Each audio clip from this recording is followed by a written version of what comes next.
Haleluya. Shalom Bapak Ibu Saudara yang kasih Tuhan. Shalom. Bagaimana kabarnya pada hari ini? Saya percaya kabar saudara semua dalam keadaan baik. Amin. Sekalipun keadaan sedang tidak baik, tapi kita percaya bahwa Allah yang kita sembah adalah Allah yang baik. Dan hari ini, minggu ini, kita merayakan hari kebangkitan Tuhan Yesus Kristus. Haleluya, tepuk tangan bagi Tuhan Yesus. Kita percaya ada pengharapan, ada sukacita, ada kekuatan. Dan kita pada hari ini mau bersorak bagi Tuhan, kita mau meninggikan nama Tuhan. Amin. Mari kita berdoa terlebih dahulu. Bapa, terima kasih buat minggu ini. Ada pengharapan, ada sukacita yang Kau berikan dalam kehidupan kami. Pada minggu ini kami merayakan kebangkitan-Mu Tuhan dari antara orang mati. Menunjukkan Engkau hidup, Engkau berkuasa, Engkau Allah yang dahsyat, Engkau Allah yang layak disembah. Terima kasih Bapa, biarlah umat-Mu dimanapun berada pada hari ini merasakan sukacita, damai sejahtera, kekuatan dan pengharapan di dalam Yesus Kristus yang hidup. Terima kasih Bapa, kami siap memuji Tuhan, meninggikan Tuhan. Hanya di dalam nama Yesus, haleluya, sama-sama katakan amin. Tepuk tangan bagi Tuhan Yesus, haleluya.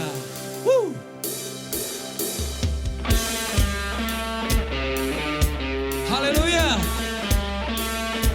Mari bertepuk tangan bersama-sama.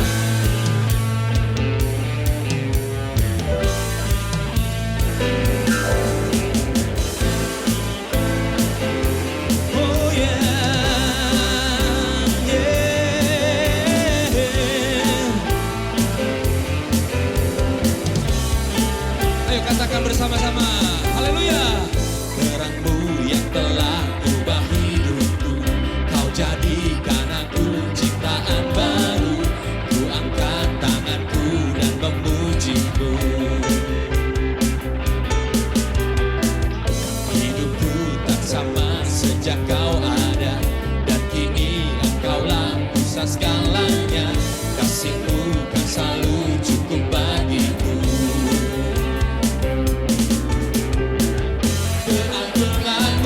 Kedahsyatan-Mu terpancar dari indahnya dunia. Segala yang ada Kau telah ciptakan, karya-Mu sungguh tiada taranya.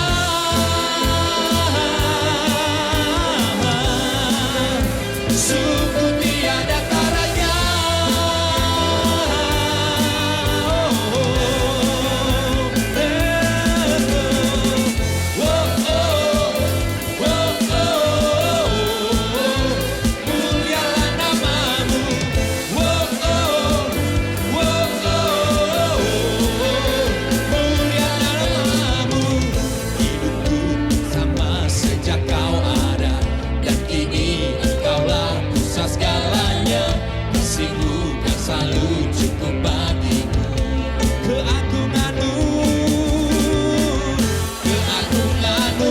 Kedahsyatan-Mu terpancar dari indahnya dunia. Segala yang ada telah Kau ciptakan, karya-Mu sungguh tiada taranya.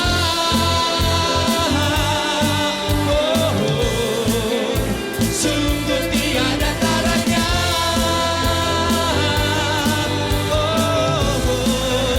Say, come on.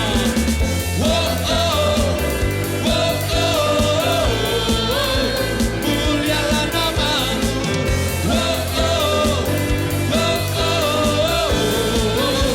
Mulialah nama-Mu. Haleluya. Dia Allah yang dahsyat dan luar biasa. Terima kasih Tuhan. Kami bangga punya Allah yang dahsyat seperti Engkau Tuhan.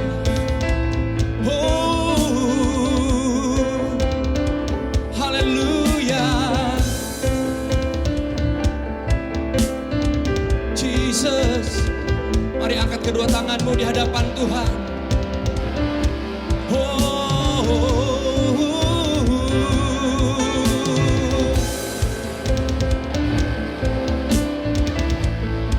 To God be the glory. To God be the glory for the things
kasih tepuk tangan yang paling meriah bagi Yesus Tuhan. Haleluya. Dia Allah yang luar biasa. Dia Allah yang dahsyat. Dia batu karang yang teguh dalam kehidupan kita. Haleluya.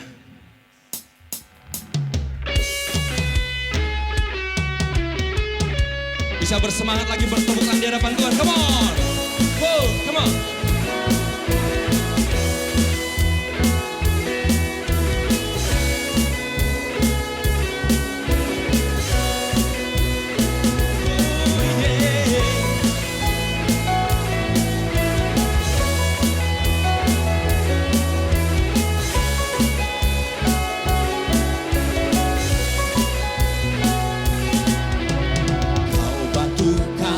Yang teguh, kota benteng dan perisaiku, yang menang kalahkan maut, penyelamat yang bangkit dan hidup.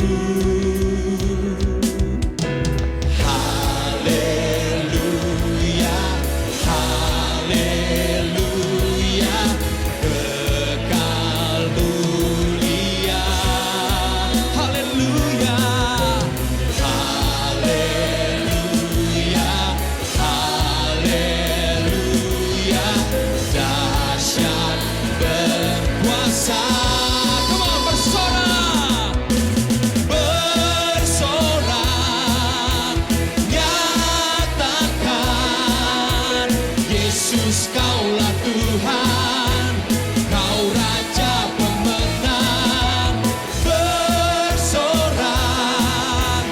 masyurkan. Yesus, Kaulah Tuhan, Juru Selamat dunia.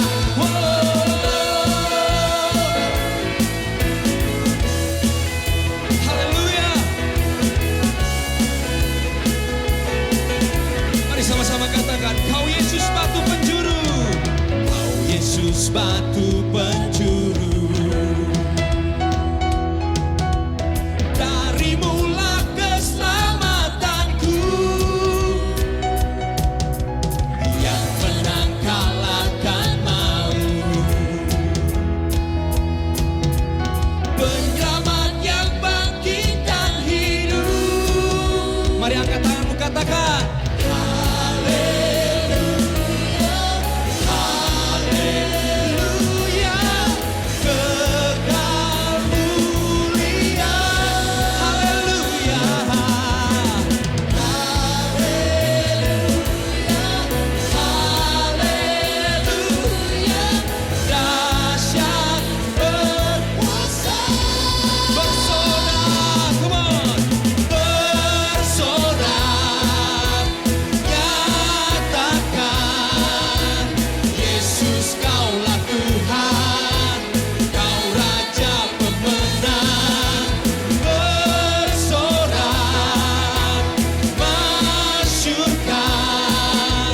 Yesus, Kaulah Tuhan, Juru Selamat dunia.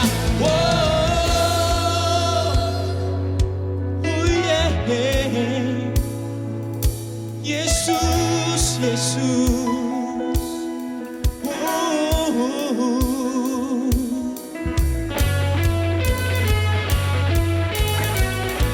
Kami percaya Tuhan, hari ini kami mengagungkan Engkau, kami meninggikan nama-Mu Yesus.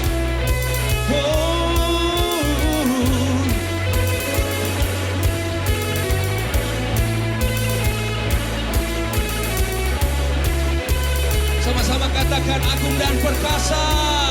Haleluya. Agung dan perkasa, megah dan berjaya. Yesus Tuhan, Yesus Tuhan, tempat perlindungan, kubu pertahanan. Yesus Tuhan, Yesus Tuhan, agung dan perkasa, megah dan berjaya.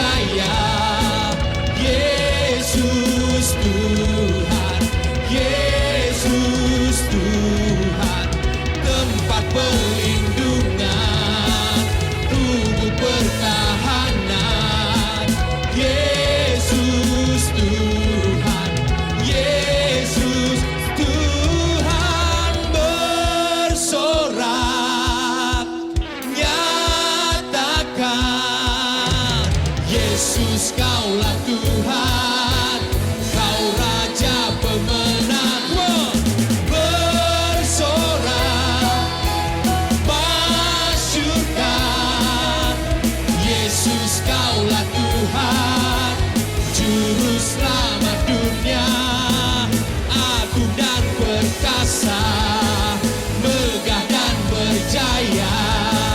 Yesus Tuhan, Yesus Tuhan, tempat perlindungan, gubuk pertahanan. Yesus Tuhan, Yesus Tuhan.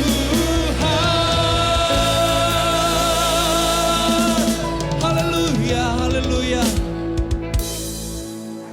Haleluya.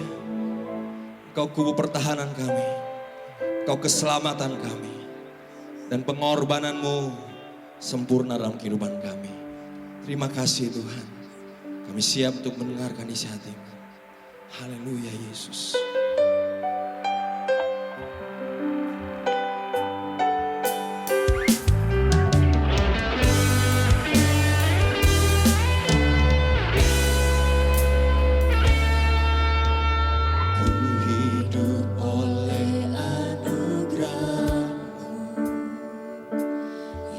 Terbaik ku terima darimu,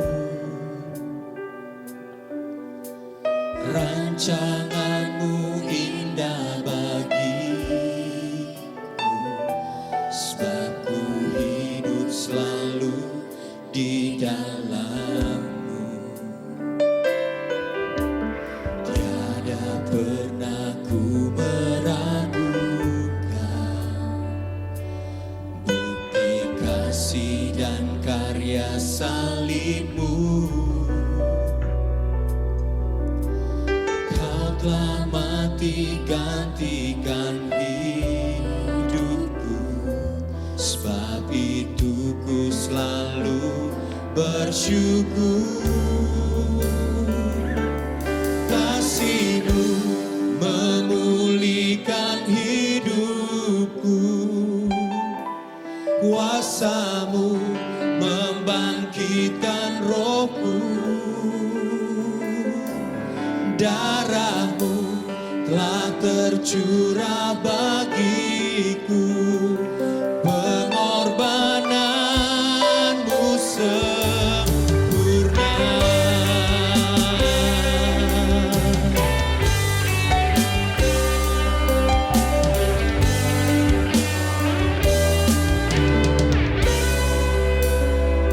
Katakan lagi. Ku hidup oleh anugerah,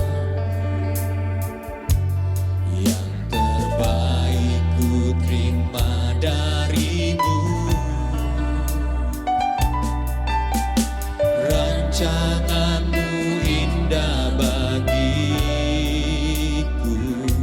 sebab ku hidup selalu di dalam-Mu. Tiada pernah ku meragukan bukti kasih dan karya salib-Mu. Kau telah mati gantikan hidupku, sebab itu ku selalu bersyukur. Kasih-Mu memulihkan hidupku, kuasa-Mu membangkitkan rohku. Darah-Mu telah tercurah bagiku, pengorbanan-Mu sempurna.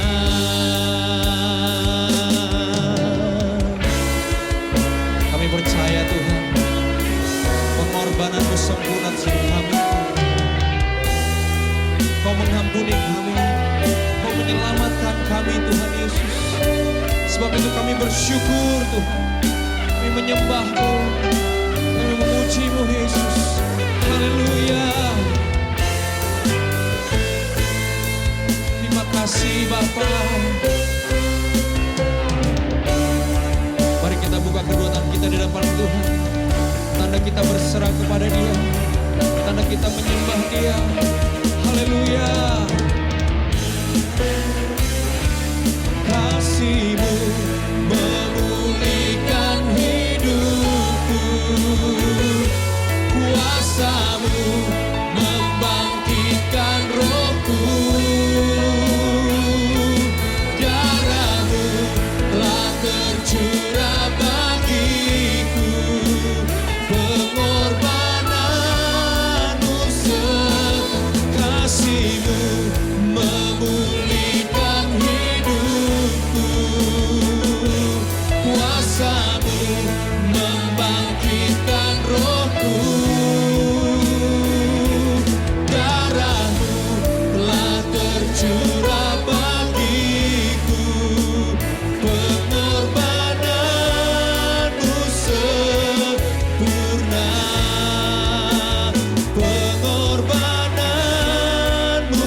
atas setiap kami. Dan pada hari ini kami berdoa buat bangsa dan kota kami. Pengorbanan-Mu Tuhan yang sempurna, kami percaya itu yang akan menyelamatkan bangsa dan kota kami. Keselamatan dinyatakan atas bangsa dan kota kami. Pemulihan, bahkan kesembuhan terjadi atas bangsa dan kota kami hari-hari ini. Atas COVID, atas krisis ekonomi, Tuhan Engkau yang sanggup memulihkan. Terima kasih buat gereja-Mu, umat-Mu di mana berada.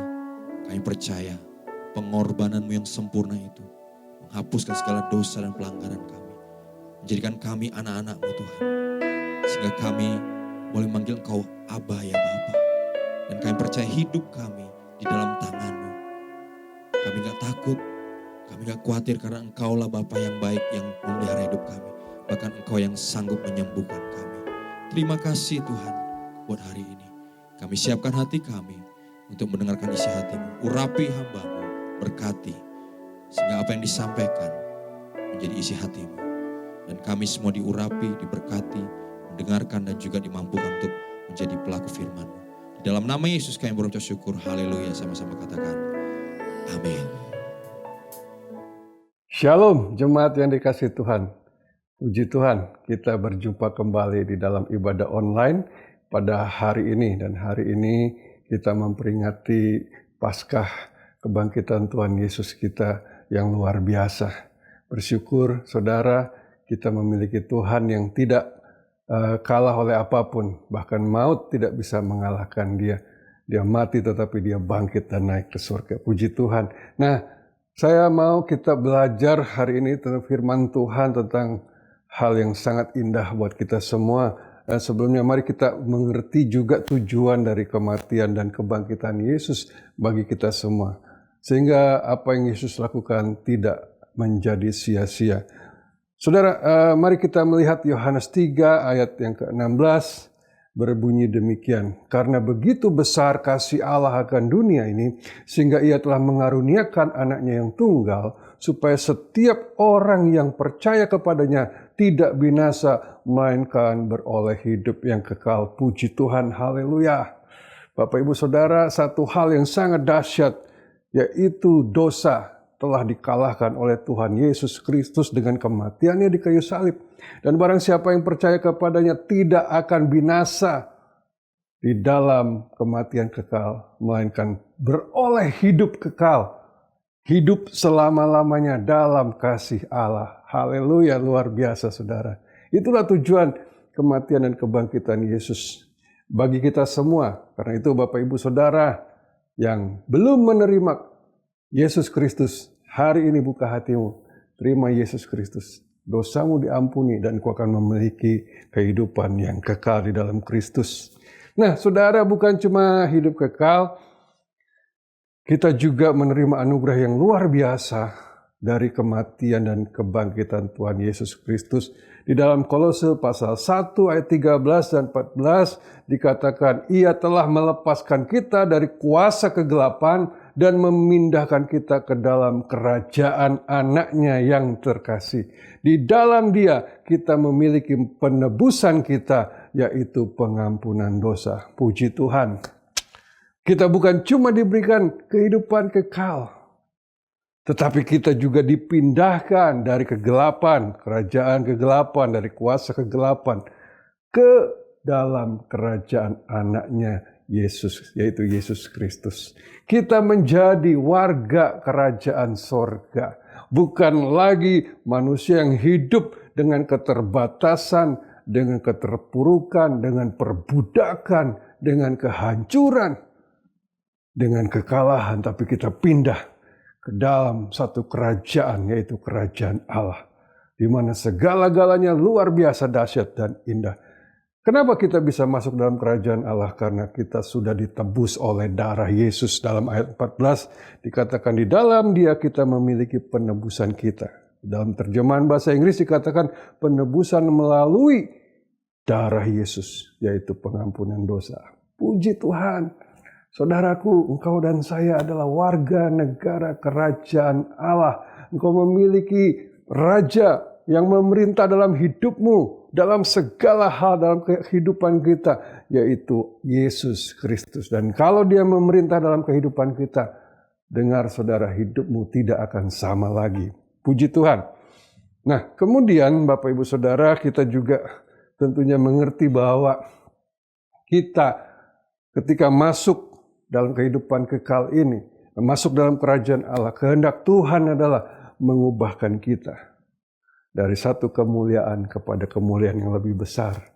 Dalam Roma 8 ayat 28 dan 29 dikatakan bahwa Dia ingin menjadikan kita untuk semakin serupa dengan gambaran anaknya, yaitu Yesus Kristus. Tentunya bukan dengan kekuatan kita, tetapi dengan kuasa dan kekuatan dari Allah. Haleluya, puji Tuhan. Saudaraku, itulah yang Yesus lakukan. Karena itu jangan sia-siakan hidupmu. Jangan anggap sepele, harganya mahal sekali. Dan setelah engkau menerima Yesus, jangan engkau sia-siakan keinginan Tuhan supaya engkau hidup kekal, masuk dalam kerajaannya dan diubahkan semakin sempurna, semakin serupa dengan Tuhan Yesus Kristus. Ada satu hal yang mau saya garis bawahi Bapak Ibu Saudara, yaitu tentang kehidupan kekal. Nah, ada banyak pandangan yang berpikir bahwa hidup kekal itu nanti. Kalau kita sudah mati, ya, kita menerima hidup kekal di dalam sorga. Kita sudah tidak ada di dunia, kita menjadi makhluk roh, ya, sehingga kita tinggal di sorga. Itu ada pandangan seperti itu. Tetapi saya mau katakan pada saudara, hidup kekal itu bukan dimulai nanti pada saat engkau meninggal dunia. Tetapi hidup kekal dimulai pada saat engkau menerima Yesus Kristus, mengakui Dia sebagai Tuhan, mengakui Dia sebagai Juru Selamat. Pada saat itu juga engkau sudah menerima hidup yang kekal. Haleluya, puji Tuhan. Jadi bukan nanti, kerajaan Allah juga bukan nanti kita terima. Tapi pada saat engkau menerima Yesus, menjadikan Dia Raja, saat itu juga engkau menjadi warga negara kerajaan Allah. Nah, hidup kekal itu apa? Bukan cuma hidup selama-lamanya, bukan. Yang dimaksud hidup kekal itu bukan sekedar itu. Banyak orang berpikir, oh nanti di sorga. Jadi sekarang kita sedang menunggu, bukan. Bapak Ibu Saudara, mari kita lihat hidup kekal itu dimulai dari hari ini. Dan apa yang harus kita lakukan di dalam hidup kekal. Kita akan melihat Yohanes 17 ayat yang ketiga berbunyi demikian. Inilah hidup yang kekal itu, yaitu bahwa mereka mengenal Engkau, satu-satunya Allah yang benar, dan mengenal Yesus Kristus yang telah Engkau utus. Haleluya, puji Tuhan. Jadi Bapak Ibu Saudara, ketika kita sudah menerima hidup kekal, ada satu hal yang terus Tuhan ingin kita hidupi, ingin kita lakukan, yaitu mengenal Dia. Apa saudara? Ya, mengenal Dia. Ini penting sekali, tapi banyak sekali orang mengabaikan dan melupakan hal ini. Jujur, banyak dari kita sebagai orang Kristen, kita tidak berusaha mengenal Tuhan. Dan kita anggap tidak penting. Kita anggap yang penting itu adalah kegiatan kerohanian. Yang kita anggap penting adalah kegiatan agamawi. Ke gereja, baca Alkitab, berdoa, ya, melakukan liturgi, ritual ini dan itu, dan kita anggap kita sudah melakukan kewajiban kita. Mohon maaf Bapak Ibu Saudara, itu tidak salah tetapi tidak tepat kalau kita hanya lakukan itu. Kenapa? Karena tujuan hidup kekal diberikan adalah untuk mengenal Allah. Untuk mengenal Dia. Untuk mengasihi Dia. Untuk kita menjadi sahabat daripada Tuhan. Bapak Ibu Saudara, seringkali, jujur saudara, kita harus membiarkan Tuhan melihat hati kita. Banyak orang datang kepada Tuhan. Banyak orang beribadah, banyak orang berdoa. Bukan ya karena tujuan lain, tetapi semata-mata karena dia ada kebutuhan. Ya mungkin dia sakit, mungkin dia butuh jalan keluar, mungkin dia mengalami masalah ekonomi dan dia tidak tahu lagi harus bagaimana. Semua cara sudah dicoba, karena itu dia mau datang pada Tuhan memohon pertolongan. Biasanya nggak pernah doa, wah sekarang jadi rajin doa, rajin ibadah dan sebagainya. Itu tidak salah, karena Tuhan Yesus sungguh berkata ya untuk kita meminta kepadanya. Dan dalam banyak ayat dikatakan untuk kita mengandalkan Tuhan. Tetapi Bapak Ibu Saudara, adalah keliru kalau kita cuma datang pada Tuhan hanya karena kebutuhan kita. Ya kita datang kepada Tuhan kalau lagi butuh, seperti kita datang ke ATM. Kita nggak perlu merasa mengenal, yang penting saya dapat sesuatu dari Tuhan. Persis seperti ke ATM. Atau juga kita anggap kayak pesugihan. Wah, saya butuh pertolongan supranatural, saya harus datang. Karena saya orang Kristen, ya saya datang kepada Tuhan Yesus. Kita anggap seperti pesugihan. Saudara, hati-hati, karena hal ini bisa menyakiti Tuhan. Kita tidak tepat kalau hanya datang kepadanya jika hanya ketika kita butuh. Dan banyak juga orang melakukan kegiatan-kegiatan agama dengan motivasi yang keliru, Bapak Ibu Saudara. Banyak orang, kenapa kamu rajin ibadah ya? Kenapa kamu suka baca Alkitab, rajin berdoa, ya, rajin ikut kegiatan-kegiatan rohani? Mungkin ada yang bilang, wah saya kan takut masuk neraka kalau nggak lakukan itu.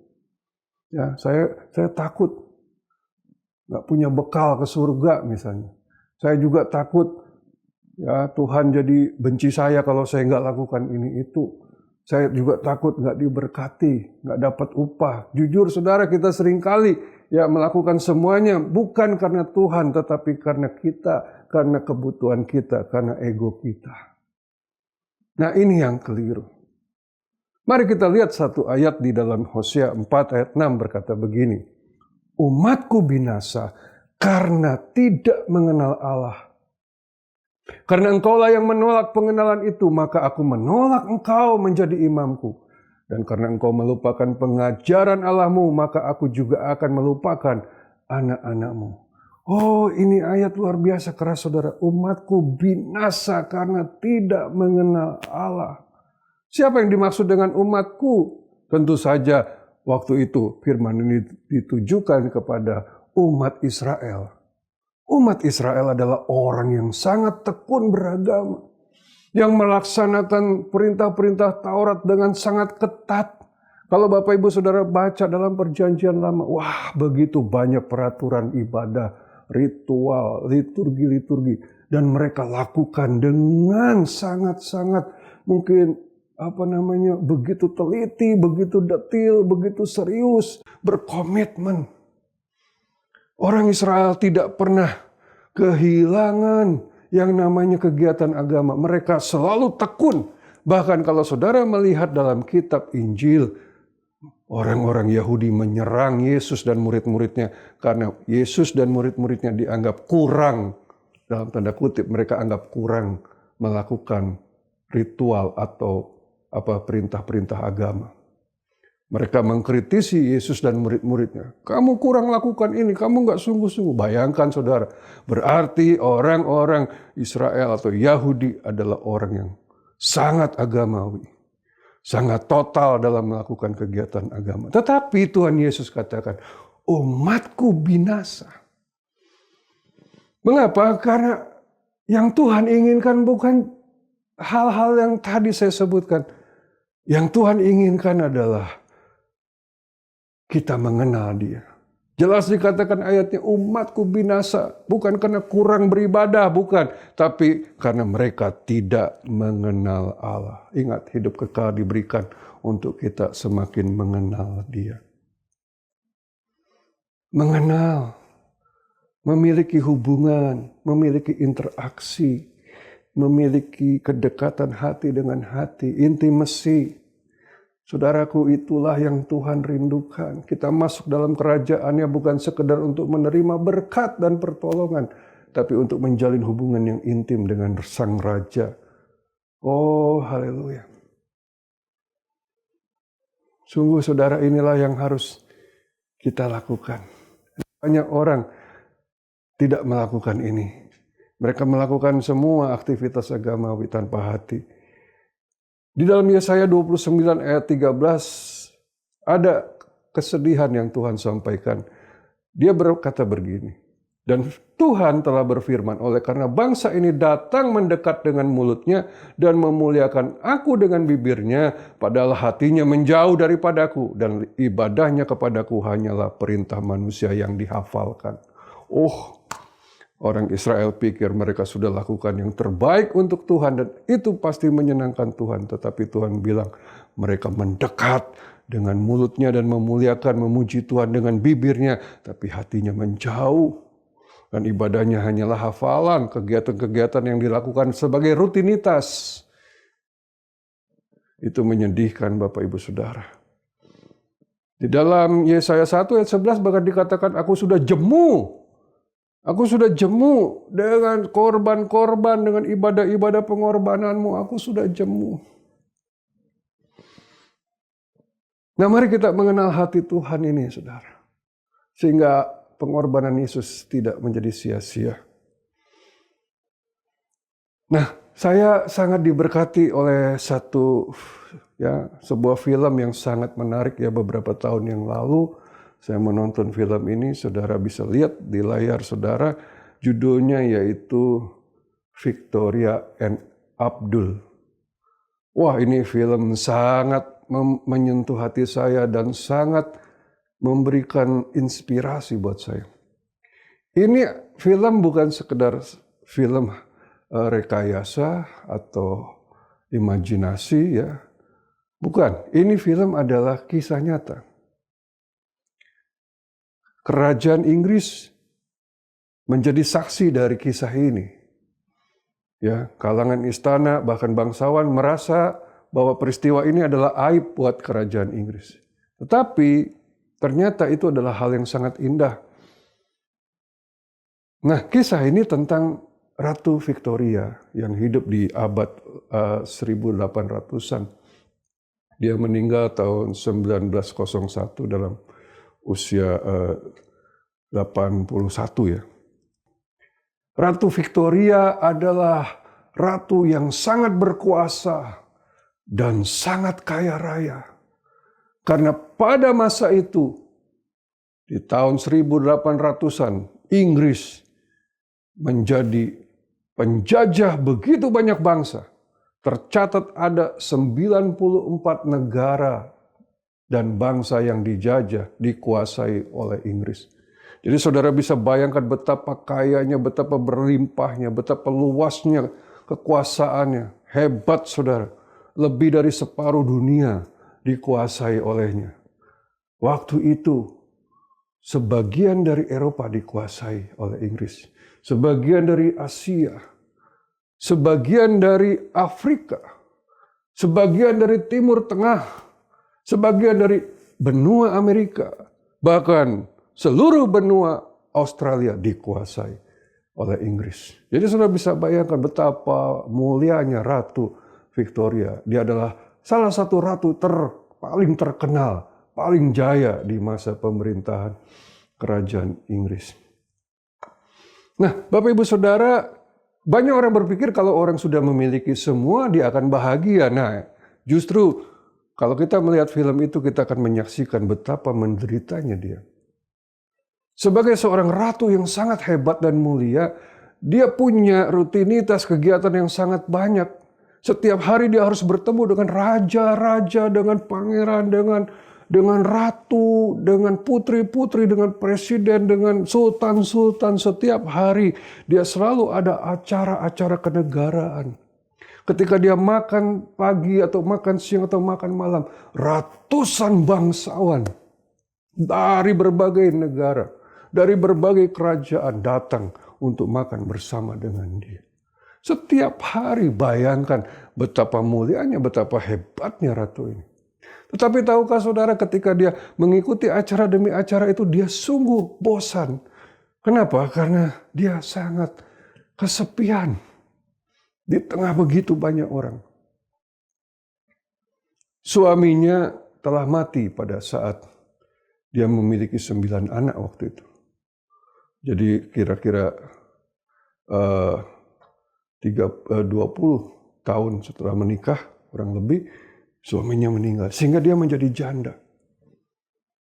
Dan dia harus mengikuti setiap acara protokoler kerajaan itu setiap hari. Dan dia sangat bosan, sangat jenuh dengan segala acara tersebut, yang tentu saja acara tersebut dimaksudkan untuk mengagungkan dia, untuk memuliakan dia. Tetapi dia sangat jenuh. Dan di film itu diperlihatkan betapa ketika dia makan bersama, dia tidak menikmati interaksi dengan para bangsawan. Dia bahkan tertidur ketika sedang makan, sedang menunggu menu berikutnya, dia tertidur. Dan ketika dia dibangunkan, dia bertanya, apakah acara sudah selesai? Saya bosan banget ini ikut acara seperti ini. Dia jenuh, saudara. Dia muak. Semua kekayaan, semua hal yang dia miliki tidak ada arti. Dan yang lebih menjenuhkan dia adalah semua orang yang datang padanya pasti punya motivasi di belakang itu. Mereka mencari muka, mereka banyak kepalsuan. Para bangsawan datang untuk mendapatkan jabatan, untuk mendapatkan harta, untuk mencari kedudukan. Dia sangat jenuh, dia bilang, aduh saya harus menanggung ini sampai mati. Saya udah gak kuat. Sampai satu kali ada hal yang sangat membuat dia sangat tergugah, membuat dia sangat bahagia. Apa itu? Siapa itu? Apa kejadiannya? Nah, kisahnya adalah ada 2 orang India dikirim dari India datang ke kerajaan Inggris untuk mempersembahkan sebuah koin emas dari kerajaan India yang dijajah oleh Inggris. Yang kedua, orang India ini adalah pegawai yang diutus. Tujuannya adalah untuk mempersembahkan. Ya, yang satu adalah Abdul Karim. Nah, Bapak Ibu Saudara, ketika dia datang, dia sangat bingung dengan semua protokol kerajaan yang begitu ketat. Sementara dia harus membawa itu kepada ratu dan matanya tidak boleh memandang langsung kepada wajah ratu karena begitu mulianya. Pada saat dia membawa itu, dia serahkan. Dia mencuri pandang, dia melihat ratu, dia melihat wajah orang yang sangat jenuh, jemu, merasa hidupnya sudah membosankan. Dia sangat tergugah. Dan ratu seperti biasa saja dia ikuti acara itu, tidak ada yang menarik. Sampai pada esok harinya, dia kemudian diundang lagi si 2 orang India ini untuk datang dan melayani ratu di acara pesta di taman istana. Dan ketika itulah Abdul membawa sebuah makanan yang disajikan ke hadapan ratu, tentu saja dengan protokoler yang sangat ketat. Dan dia harus begini begitu sudah diatur. Tapi ketika itu dia dengan spontan setelah menaruh makanan di meja, tiba-tiba dia mencium kaki ratu yang sedang duduk itu. Mencium dengan sangat hormat. Dia kecup sepatunya, dia cium dan kemudian dia menaruh seperti salam dari bibirnya seperti itu. Itu sangat mengagetkan sang ratu. Dia belum pernah merasakan ada orang yang begitu hormatnya sampai mencium kakinya. Dan sejak itu ratu mulai memperhatikan dan berkata, aku mau punya pegawai asisten seperti ini. Dan akhirnya dia dipanggil dan dijadikan asisten pribadi. Nah, Bapak Ibu Saudara, menarik sekali kisah ini. Dan ketika mereka ada di kantor di istana, mulailah ratu ini ngobrol dengan Abdul Karim. Ternyata Abdul Karim ini punya hati yang sangat baik, sangat tulus. Dia begitu mengagumi ratu penguasa hampir separuh dunia. Dan dia merasa kasihan melihat ratu yang kesepian. Sehingga dia sering mengajak berbincang-bincang, ngobrol di taman, ya, pergi berdua berjalan-jalan. Ratu menikmati sekali kedekatan ini. Dan akhirnya ratu mulai menanyakan tentang India, kerajaan di India, hal-hal yang menarik di India. Tentang buah, tentang alam, tentang istana-istana di sana, bangsawan-bangsawan di India.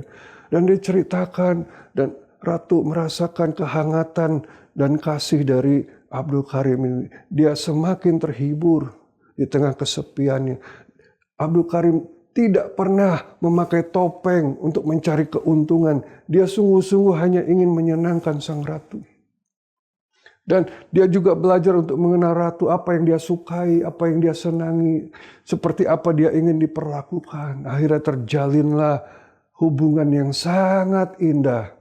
Usia mereka terpaut sangat jauh. Tentunya ini bukan kisah kasih asmara antara dua orang, pria dan wanita, ya, sebagai pacar dan sebagainya. Tidak, tetapi sebagai sahabat. Dan akhirnya Bapak Ibu Saudara, mereka begitu saling menikmati kasih.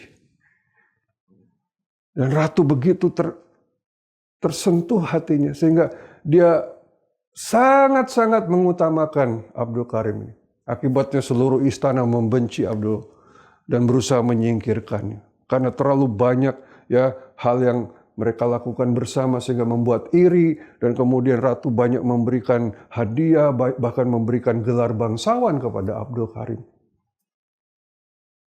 Abdul Karim tidak terlalu memperdulikan hadiah-hadiah itu. Yang dia inginkan adalah bagaimana supaya ratu lebih bahagia. Ya. Dan dia tidak perlakukan ratu sebagai orang yang sangat dingin, kaku untuk didekati sehingga dia punya jarak. Tidak, dia anggap sebagai sahabatnya. Diajak nyanyi, ya, ada juga skin bagaimana mereka berdansa bersama, dan ratu terkekeh-kekeh tertawa. Dia berkata, sudah lama sekali aku tidak merasakan kebahagiaan seperti ini. Dia menikmati benar. Dia sangat bahagia. Dan ketika dia stres, ratu curhat juga kepada Abdul. Dia ceritakan isi hatinya, kesedihannya, kesepiannya, kejenuhannya dia ceritakan. Ya. Sehingga Abdul bisa menghibur, memberikan motivasi, kekuatan, ya, memberikan kesejukan kepada hati ratu. Wah, ini indah sekali Bapak Ibu Saudara. Ini kisah nyata yang luar biasa. Nah Bapak Ibu Saudara, ketika kita datang kepada Tuhan, seringkali kita membawa kebutuhan kita, masalah kita, pergumulan kita. Tapi kita tidak pernah cari tahu apa kebutuhan Tuhan. Kalau kita lihat dari kisah ini, ternyata sang ratu memiliki kebutuhan. Dia butuh sahabat, dia butuh ada orang yang bisa dia kasihi dan orang itu mengasihi dia. Bukankah untuk itu kita diciptakan oleh Allah? Tuhan rindu untuk mengasihi dan dikasihi oleh kita. Tapi kita abaikan, kita terlalu sibuk dengan kebutuhan kita sendiri. Nah, ratu merasa sangat bahagia karena dia diperlakukan bukan sebagai sumber, ya, yang bisa diambil kekayaannya, bisa diambil keuntungan darinya. Tapi dia dianggap sebagai seorang pribadi yang juga butuh untuk dikenal, untuk dikasihi. Itulah yang Tuhan rindukan, Bapak Ibu Saudara. Itulah yang Tuhan inginkan. Pernahkah engkau datang dan belajar mengenal apa yang Tuhan mau dari hidup kita? Apa yang dia sukai dari hidup kita? Yeremia 9 ayat 23 sampai 24 berbunyi demikian. Beginilah firman Tuhan, janganlah orang bijaksana bermegah karena kebijaksanaannya, janganlah orang kuat bermegah karena kekuatannya, janganlah orang kaya bermegah karena kekayaannya, tetapi siapa yang mau bermegah, baiklah bermegah karena yang berikut, bahwa ia memahami dan mengenal aku, bahwa akulah Tuhan yang menunjukkan kasih setia, keadilan dan kebenaran di bumi. Sungguh semuanya itu kusukai. Demikianlah firman Tuhan. Bapak Ibu Saudara, apa yang Tuhan sukai? Tahukah saudara yang dia sukai? Bahwa dia rindu untuk dikenal. Jelas tadi dikatakan, baiklah kalau orang mau bermegah karena yang berikut, bahwa ia memahami dan mengenal aku. Sungguh semuanya itu kusukai. Oh saudaraku, Tuhan suka dikenal. Mari kita datang. Kita enggak datang untuk meminta. Kita enggak datang cuma untuk mendapatkan sesuatu. Tapi kita mau menemani dia. Duduk di hadapannya. Mendengarkan isi hatinya. Itu penting sekali. Itu yang disukai oleh Tuhan. Hati Tuhan sangat tergugah jika kita melakukan. Satu kali ada peristiwa yang sangat menunjukkan hal ini. Pada saat Yesus sebelum ditangkap untuk disalibkan, dia berdoa di Taman Getsemani. Aneh, Yesus mengajak 3 muridnya untuk menemani dia. Dia biasanya doa semalaman atau doa di tengah malam sendirian, tapi kali itu dia membawa murid. 3 orang murid yang paling dekat dan paling dikasihinya. Petrus, Yohanes, Yakobus. Tujuannya apa, Bapak Ibu Saudara? Kenapa dia hari itu khusus membawa 3 murid? Ternyata itu adalah hari di mana dia akan ditangkap dan menyerahkan hidupnya. Di saat itulah pergumulan terberat yang dia alami. Dan ketika dia mengalami hal yang terberat dan paling menekan dalam hidupnya, dia butuh ada orang yang bisa menemani dia. Dia ingin mencurahkan isi hati. Kalau saudara baca di dalam kitab Injil, ketika sebelum penangkapan itu, ketika dia berdoa di Taman Getsemani, Yesus berkata kepada muridnya, dia curhat, hatiku sedih sekali, seperti ingin mati rasanya. Dia membuka hatinya dan menceritakan kepiluannya, kesedihannya, ketakutannya. Tapi muridnya nggak peka, mereka malah tidur. Murid-murid mungkin seperti kita, kalau butuh sesuatu semangat datang pada Tuhan. Tapi waktu Tuhan butuh kita malah tertidur karena kita nggak peduli. Tahukah saudara bahwa Tuhan ingin juga didengarkan, ingin juga dipahami, ingin juga mencurahkan isi hatinya, kesedihannya. Mari saudara datang pada dia, bukan cuma sekedar untuk mendapat sesuatu. Mari datang untuk menyukakan dia. Duduk di hadapannya, mendengarkan isi hatinya. Dia rindu engkau, dia rindu dikenal, dia rindu dikasihi. Saya bersyukur beberapa kali Tuhan izinkan untuk saya mendengarkan isi hatinya, kesedihannya. Tidak sering, tapi saya merasakan betapa itu sebuah kehormatan bahwa dia Allah yang luar biasa mau membuka hatinya untuk berbagi, untuk share. Berbagi harta itu biasa, saudara. Siapapun bisa melakukannya, bahkan pada orang yang tidak dia kenal. Tapi kalau membagikan isi hati yang terdalam, hanya dilakukan pada orang-orang yang paling dekat. Dan Tuhan ingin melakukan itu kepada saudara. Karena dia mengasihi engkau. Dia adalah Bapa kita. Dia adalah Raja kita. Dia adalah sahabat kita. Ketika engkau membuka hati dan menerima apa yang dia berikan, maka kita akan dipercaya menjadi sahabatnya. Dan dia merasa terhibur dengan kehadiran kita. Dia terhibur dengan apa yang kita berikan kepadanya. Bukan sekadar rutinitas, tapi hati yang mengasihi dan mau mengenal dia. Saya akhiri dengan satu kisah. Satu kali pada masa lalu ada seorang presiden yang sangat luar biasa di Amerika. Ini presiden terbaik di negeri ini. Namanya Abraham Lincoln. Tahun 1800-an. Dia waktu itu membuka pintu Istana Negara untuk siapa saja masyarakat dan rakyat Amerika yang mau datang cerita masalah pergumulan kesulitan yang bisa dia bantu. Ya, dia buka selebarnya untuk siapapun boleh datang untuk cerita masalah.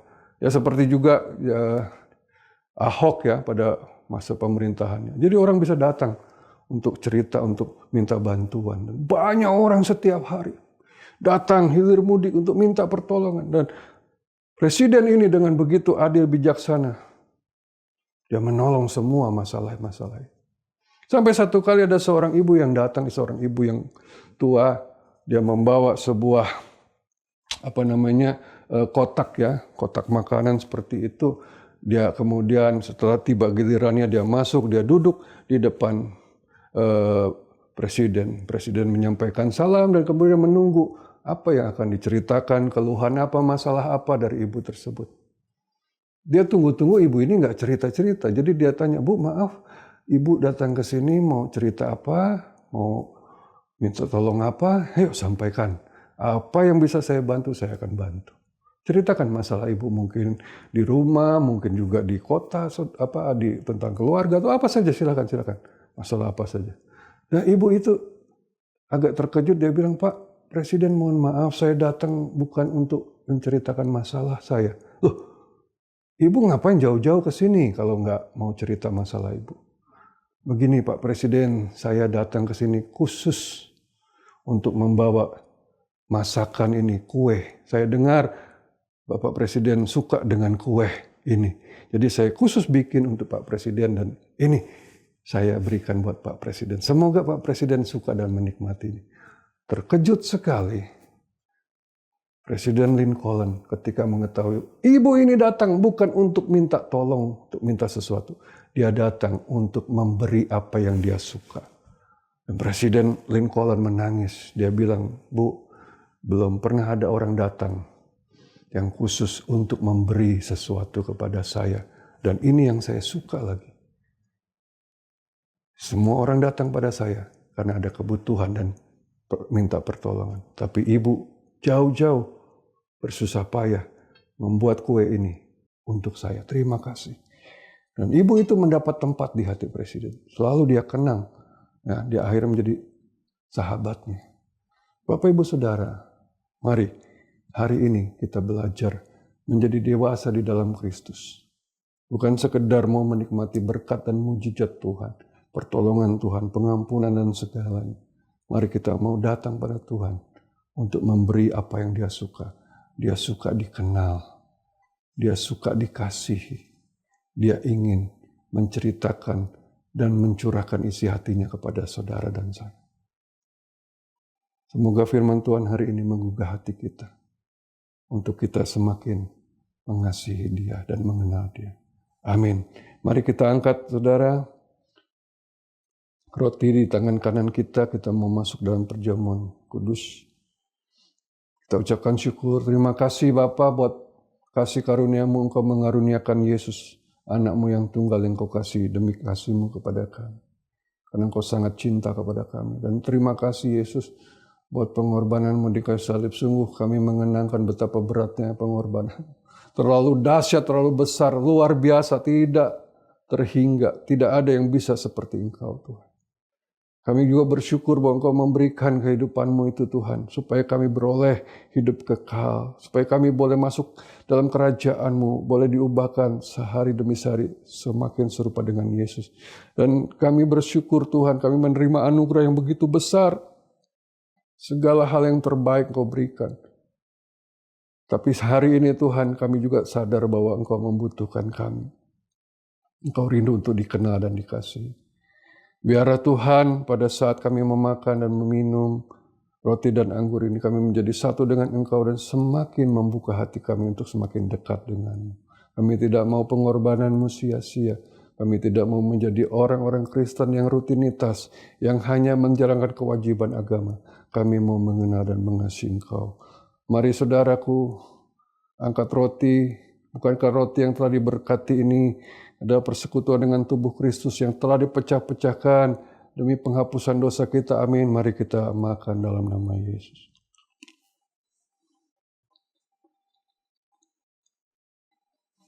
Kita angkat cawan di tangan kanan. Terima kasih buat darah-Mu yang tercurah. Menebus, mengampuni kami, menghancurkan pekerjaan iblis dalam hidup kami. Sehingga kami dilayakan, disucikan untuk menjadi anak-Mu, menjadi warga negara kerajaan Allah. Terima kasih Tuhan, kami menghormati pengorbanan-Mu. Kami sangat menghargainya. Terima kasih. Bukankah anggur yang telah diberkati ini adalah persekutuan dengan darah Yesus yang telah dicurahkan demi menebus segala dosa kita, sehingga kita beroleh kasih karunia. Amin. Kita minum dalam nama Yesus. Terima kasih. Mari angkat tangan saudara, terimalah segala berkat anugerah dari pengorbanan Yesus di kayu salib, pengampunan dosa, keselamatan. Oh haleluya, anugerah yang berlimpah-limpah, segala berkat kesembuhan dan mujizat. Kita terima di dalam nama Yesus Kristus dan ingatlah Marilah kita selalu datang padanya untuk mengasihi dan mengenal Dia. Angkat tangan saudara. Terimalah berkat berlimpah-limpah dari Allah Bapa, kasih sayang, kemurahan, rahmat dari Tuhan Yesus Kristus, penyertaan, urapan, kuasa, otoritas, pertolongan, penghiburan, dan persekutuan bersama Roh Kudus menyertai kehidupan kita mulai hari ini sampai selama-lamanya. Dalam nama Yesus yang percaya dan mengasihi Tuhan, katakan amin. Puji Tuhan. Selamat Paskah. Sampai jumpa lagi dalam ibadah online berikutnya. Tuhan Yesus memberkati kita semua. Amin.